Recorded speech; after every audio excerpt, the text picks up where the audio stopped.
Praise the lord. సామెతలు 29వ అధ్యాయం 1 నుండి 13 వచనములు. ఎన్నిసార్లు గద్దించినను లోబడిని వాడు మరి తిరుగు లేకుండా హఠాత్తుగా నాశనమగును. నీతిమంతులు ప్రబలినప్పుడు ప్రజలు సంతోషింతురు. దుష్టుడు ఏలినప్పుడు ప్రజలు నిట్టూర్పులు విడుతురు. జ్ఞానమును ప్రేమించువాడు తన తండ్రిని సంతోషపరచును. వేశ్యలతో సాంగత్యము చేయువాడు అతని ఆస్తిని పాడు చేయును. న్యాయము జరిగించుట వలన రాజు దేశమునకు క్షేమము కలుగుజేయును. లంచములు పుచ్చుకొనువాడు దేశమును పాడు చేయును. తన పొరుగు వానితో ఇచ్చకములాడువాడు వాని పట్టుకొనుటకు వలవేయువాడు. దుష్టుని మార్గమున బోనులు ఉంచబడును. నీతిమంతుడు సంతోషగానములు చేయును.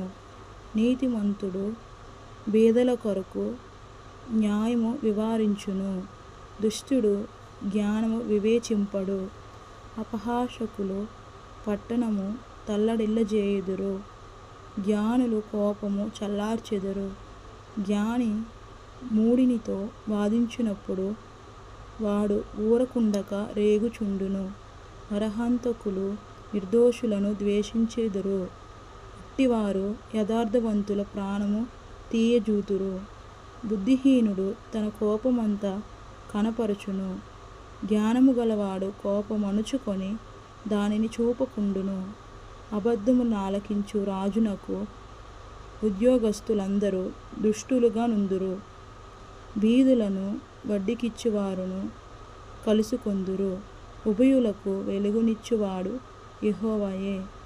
ఆమేన్.